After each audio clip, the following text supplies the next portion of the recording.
This is a poem which is a single sentence, The Snowman by Wallace Stevens. So I'm going to read it all the way through. It's a single sentence, and then I'm going to assign parts. Here we go. One must have a mind of winter to regard the frost and the boughs of the pine trees crusted with snow, and have been cold a long time to behold the junipers shagged with ice, the spruces rough in the distant glitter of the January sun, and not to think of any misery in the sound of the wind, in the sound of a few leaves, which is the sound of the land full of the same wind that is blowing in the same bare place for the listener who listens in the snow, and nothing himself beholds the nothing that is not there and the nothing that is. Here we go. One must have a mind of winter. Who's got mind of winter? Julia, in a real human being, a mind of winter would be without thought, empty the mind. Empty mind. Cold. Okay, so he's contemplating this Zen idea of having no thought. Thank you. One must have a mind of winter to regard. It's Gwen. Regard. Okay. Synonym for regard. I'm going to say to give a thankful nod towards, or to give That's good. That's one. To give proper attention to. Good. Regard. That's two. two. To give it its props. Anybody else have regard? I have a mic I can share. Yes, Allie? Just like observe. Observe, to regard, to observe. This is a very kind of weird post-romantic, romantic, subjective idea that if you're really, really cold, you have to have a mind that's really, really cold in order to really, really regard the cold, the snow, the junipers, the pine trees crusted with snow, and have been cold a long time. And have been cold a long time, Grace. What is that? I guess to have been cold, it's a state of being. It's not just, his brain didn't just freeze. It's totally through to the core. Mm-hmm. One must have been cold a long time in order to behold. Amaris? Connotation of possession, maybe. Possession, behold, to hold. Right? You've had to have been cold a long time in order to really, really see the coldness of this scene. Behold the junipers shagged with ice. Go.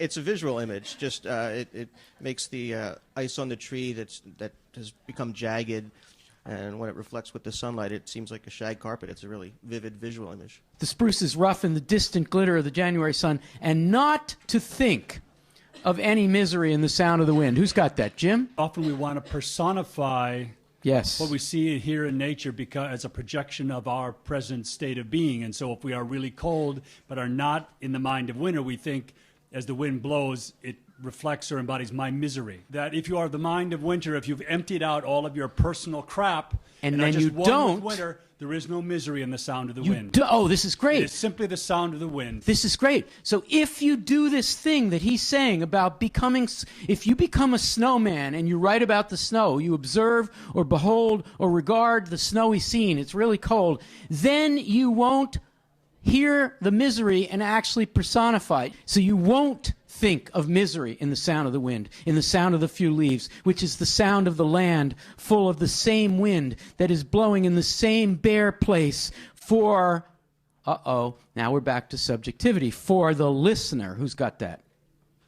Nick, who's the listener? The listener would be whoever needs to have a mind of winter, I suppose. Yes, the subject of the poem. That is to say, the subject position of the poem, the speaker of the poem, the poet, or maybe us too, right, Nick? The reader, yes. The reader in the poem. Yes, for the listener. Who does what? Listens in the snow.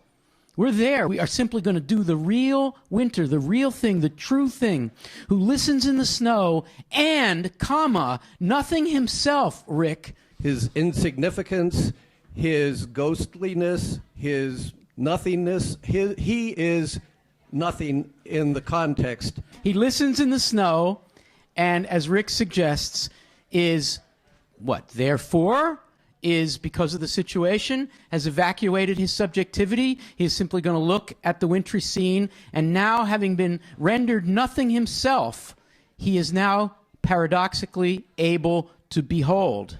To have, in the sense of Amaris. Amaris said, to possess, to have. Well, I said like the first had that connotation of possession, but it seems in the second that he no longer owns the landscape. He's become a part of it. in the sense of becoming nothing. So he's now he's become theoretically part of it. He's nothing himself, and it's when you become nothing that you actually can really regard or behold. He beholds, this is the trick part, right? He beholds nothing that is not there. What is the nothing that is not there? Isn't it his subjectivity? I mean, the nothing that is not there is him imposing his own humanity on nature, like the wind before the misery in the wind. Can anybody else interpret nothing that is not there? Translate it. The absence The that absence. is actually a presence. Right. When he can evacuate his subjectivity, become a mind, have a mind of winter, been cold a long time, and really, really be, not really behold, not really regard, not really see, not really separate himself as poets do from nature, but be it, be nature, be one with nature, part of himself. He beholds what? The things that aren't there, he can't behold them because they're not there. He beholds all the things that nothing can be. No thing is a thing. That's the state he wants to achieve. And when you really, really do it right, you get to see winter for what it is. The sun is simply doing its thing. It's not miserable. It's not distant. And when we do this, Stephen says, we realize the nothingness that paradoxically follows from our naming nature as something that is full of emotion. We only do that when we write poems.